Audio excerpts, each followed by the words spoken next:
Tasty life প্লান্টারির পক্ষ থেকে সবাইকে শরৎকালের শুভেচ্ছা। দেখেন শরৎকালের সবচাইতে সুন্দর ফুল শিউলি, অনেকগুলো শিউলি ফুল নিয়ে এসেছি আজকে আমার গার্ডেনে। যদিও শিউলি ফুল গাছ নাই আমার বাগানে, কিন্তু আমাদের বাড়ির নিচতলাতেই রয়েছে, সামনে 2-3টা গাছ রয়েছে। তো বাবা হাঁটতে গেলে সকালবেলা তুলে নিয়ে আসে, খুবই ভালো লাগে। আর আপনারা জানেন শিউলি ফুল কিন্তু গাছে থাকে না, নিচে পড়ে যায়, সো সেগুলো এমনিতেই ফেলে দিতে হয় বা দিন শেষে মূর্ছা যায়। তো এই যে আমার সাদা জবা ফুটেছে আজকে অনেকগুলো, এটা বাইরের দিকে ছিল তো ভিতরে নিয়ে আসলাম ওকে, যেহেতু আমি শিউলি ফুলের সাথে ওর কিছু ফটো সেশন করতে চাচ্ছি। আর ওই যে নিচে আরেকটা দেখা যাচ্ছে। জবা গাছগুলো বাইরের দিকে বেশি রোদ পায়, তাই বেশিরভাগ ফুলই বাইরের দিকে ফোটে। আর এই যে শিউলি ফুলের সাথে সাদা জবা, সাদা শিউলি ফুল, তাদের বন্ধুত্ব করিয়ে দিলাম। আর সাদা রেইন লিলিও ফুটেছে, যদিও একটা দল বেঁধে ফুটেছিল কিছুদিন আগে, সেগুলো সব শুকিয়ে গেছে। সাদা রঙের নয়নতারাও আমার রয়েছে, তো সেগুলোও বেশ বাইরের দিকে, ওগুলোর সাথে ফটো সেশন করা হয় নাই। দেখেন শিউলি ফুলগুলোর সাথে যত রকম সাদা ফুল রয়েছে, ভাবলাম সবগুলোর ফটো সেশন করি। আর এই যে অসম্ভব সুন্দর রেইন লিলি আমার খুবই খুবই খুবই পছন্দ। আর ওই যে বাইরের দিকে একটা টাটকা কলি দেখা যাচ্ছে, এটা পরের দিন ফুটবে, তো ফোটা ফুল হয়তো আপনাদের সাথে শেয়ার করব। আর এই যে জলবেঁধে যেগুলো ফুটেছিল সেগুলো অলরেডি শুকিয়ে গিয়েছে। রেইন লিলি ফোটার পরে 4-5 দিন থাকে, যে কারণে ভালো লাগে দেখতে। আর সাদা লিলিগুলো অসম্ভব সুন্দর, এগুলোকে আমি কাটছি না, রাখছি, এগুলো থেকে আমি বীজ তৈরি করব। শরৎকালের গার্ডেনের অবস্থাটা আপনাদের সাথে শেয়ার করি, তার আগে 1 কাপ চা পান করে নেই। চা পান করতে করতে আপনাদের গার্ডেনের একটা ওভারভিউ দিয়ে দিই। শরৎকালে আমার গার্ডেনের কী অবস্থা দেখতেই পাচ্ছেন। জবা ফুল খুব সুন্দর ফুটে আছে, সাদা জবা রোজই ফোটে 2-3টা করে। জবা গাছে আমি অনেক কিছু দিতে অবশেষে তারা ফোটা শুরু করেছে। আর লাল জবাগুলো আমার 3-4 কালারের জবা গাছ রয়েছে। জবা গাছগুলোতে প্রচুর রোদ লাগে, এখন যেহেতু বারান্দার বাইরের দিকে রোদ আসে, তো বাইরের দিকে ডালগুলোতে ফুল ফোটা শুরু হয়েছে। এই লাল জবাটাও বাইরের দিকে ফুটেছিল, দেখেন কত বড়। আর সাদা জবার সাথে সাথে অসম্ভব সুন্দর লাগছে। আজকে প্রচণ্ড রোদে প্রায় মাথা ধরে যাবার দশা, এবং ফুলগুলো প্রায় ঝলসেও যাচ্ছে। দেখেন সকালবেলা একদম এখন কটা 9:30 মতো বাজে, তখনও এত রোদের তাপ যে কি আর বলবো। আমি যখন শ্যুট করছিলাম ভালোই লাগছিল আলোতে, কিন্তু জবাগুলো একদম ঝলসে আছে। আর এই যে আমার অনেকগুলো ঝোপালো হয়েছে এই অ্যালোভেরাও কিন্তু রোদ পছন্দ করে। আর রোদ পছন্দ করে এই যে কাটা মুকুটটা, এটা ভিতরের দিকে রাখা হয়েছে, যে কারণে ফুল নাই। আর বাইরে যে কাটা মুকুটগুলো সেগুলোতে অনেক ফুল রয়েছে। আর এই যে সুন্দরী, যে সামনে বর্ষা পেয়ে, এখন বর্ষাকাল, যেহেতু বর্ষাকালে সে প্রচুর ফুটেই চলেছে। আর আজ যেহেতু অনেক রোদ, তাতে ওকে একটু কেমন লাগছে, তারপরেও তারা প্রচুর পরিমাণে ফোটে, প্রতিদিনই ফোটে। আমার তো খুবই ভালো লাগে। এদের কিন্তু বিশেষ কোনো যত্ন লাগে না, আলমন্ডা নাম। আর তুলসী গাছগুলোর অবস্থা খুবই খারাপ, ধরাশায়ী, অতিরিক্ত বৃষ্টি, অতিরিক্ত রোদে।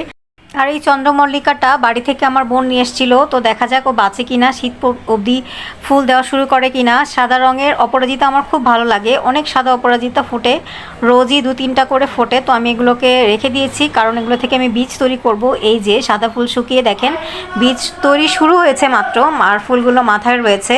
আর পরিপক্ক বীজ, এই যে পরিপক্ক বীজ এরকম সবুজ রঙের হয়, আর এগুলো পেকে গেলে একদম হলুদ হয়ে যাবে। যখন হলুদ হয়ে যাবে তখন রেখে দিতে হবে। সারা বছরই এদেরকে বানানো যায় বীজ থেকে, বীজ জাস্ট লাগিয়ে দিলে যে কোনো মাটিতে এরা হয়ে যায় সাধারণত। তো আর বছরের পর বছরও সেগুলো সংরক্ষণ করা যায়, যখন তখন গাছ আমি বানাতে পারবো। আর বীজ থেকে গাছ বানাতে আমার খুবই ভালো লাগে। আলমন্ডাটা বাইরের দিকে ঝোপালো হয়েছে, বাইরের দিকে দিয়ে দিয়েছি বৃষ্টি পাওয়ার জন্য। আর আজকে এই যে নয়নতারার এই অবস্থা, নয়নতারাতে গত কয়েকদিন ধরে টানা ফুল ফুটছিল। নয়নতারাটা মানুষজন তেমন একটা পছন্দ করে না, দেশি নয়নতারা কিন্তু অনেক করে ফোটে, ঝাঁকে ফুল ফোটে। আমার খুবই ভালো লাগে দেখতে যখন এরা অনেক পরিমাণে ফুটে থাকে। আর কালারটা অসম্ভব সুন্দর। আমার 6-7 কালারের নয়নতারা ছিল, সবই বর্ষাতে মরে গিয়েছে। আর এই যে এই সুন্দর নয়নতারাগুলো দেশি হলেও এরা কিন্তু এখনও ফুটে চলেছে, এবং এরাই সারভাইভ করেছে শেষ পর্যন্ত।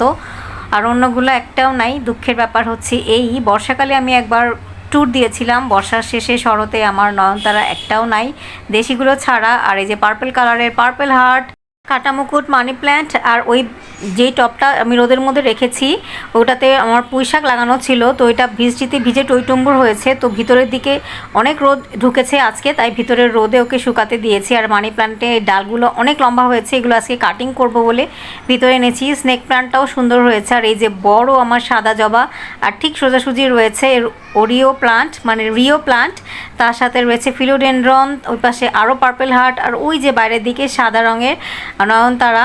সাদা নয়নতারাও আমি কাটিং করে করে বাঁচিয়েছি। আর বাইরের দিকে আমার অন্য হলুদ কালারের কাটা মুকুট, আর ওই যে আমার বিখ্যাত তাক, যেই তাকে আমি বিভিন্ন সময় বিভিন্ন গাছ রাখি। পর্তুলাকার তো কথাই নাই, পর্তুলাকা আমি কিনেই যাচ্ছি নানান রঙের পর্তুলাকা, কারণ ছোটো ছোটো কাটিংস করে যদিও আমি বাঁচাতে পারি কিন্তু ঝোপালো করতে পারি নাই, এই কারণে নানান পর্তুলাকা হয়েছে। টাইম ফ্লাওয়ার তো ভর্তি রয়েছে, তো ফুটে চলেছে ওরা, আর মরে যাচ্ছে দেখে বারবার কিনেও চলেছি। আর হলুদটা এবার বেশ ভালো সারভাইভ করেছে, এই কারণে এদেরকেও আমি অনেক টেক করতে পেরেছি। আর এই যে আমার লোহার শেলফের উপরটা একদম সবুজ হয়ে গিয়েছে, কারণ বৃষ্টির কারণে মানি প্ল্যান্ট এবং অন্যান্য যত রকমের ইনডোর প্ল্যান্ট ছিল সবগুলো খুব ভালো হয়েছে। আর এখন হঠাৎ করে মেঘ হয়ে গেল, মনে হচ্ছে বৃষ্টি আসবে, ভাবলাম তাকটা আপনাদের দেখিয়ে দেই। এই যে পার্পেল হার্ট এবং জেব্রিনা পার্পেল কালারের, যেগুলো প্রচুর পরিমাণে আমি কাটিংস করে বাড়িয়েছি। তার ওই পাশে রয়েছে হলুদ এবং গোলাপি রঙের রেইন লিলি, যেগুলো এইবারে ফোটার কোনো নামই নাই, যদিও ওদেরকে প্রচুর আমি রোদ বৃষ্টি জল খাওয়াচ্ছি কিন্তু কোনো লাভ নাই। আর নিচের দিতে লাইম ফিলোডেনড্রন। আর এই যে আমার নতুন সংযোজন, যেগুলোকে আমিও প্রচুর বাঁচানোর চেষ্টা করছি, পিঙ্ক লেডিটাও কেন জানি সারভাইভ করছে না, তো এখন মনে হচ্ছে করবে, কারণ 2-3টা পটে আমি লাগিয়েছি। আর এই যে লাল পটটাতে খুব সুন্দর ওরা একদম বেড়ে চলেছে, মনে হচ্ছে এখন তারা ভালোভাবে বাঁচবে। আর নিচে এই যে রোপালো হয়ে রয়েছে আমার পুঁই শাক, এগুলোকে আমি আবারও আজকে লাগাবো, কারণ বৃষ্টিতে এটার পটটা নষ্ট হয়ে গিয়েছিল। এই হচ্ছে ওভারঅল আমার গাছের অবস্থা আমার শরৎকালে। তো আশা করছি আপনাদের ভালো লেগেছে, আপনাদের গাছপালারা কেমন আছে জানাবেন। আর এই যে বাইরের দিকে আমার কাটিংস প্রচুর কাটিংস করেই চলেছি। আর এবার এই যে আমার ছোট্ট একটা জবার ডালও কাটিংসে বেঁচে গিয়েছে। তো আর এই যে বড় গাছটা, যেটা থেকে আমি সাদা রঙের ডবারটা কাটিংস করেছি।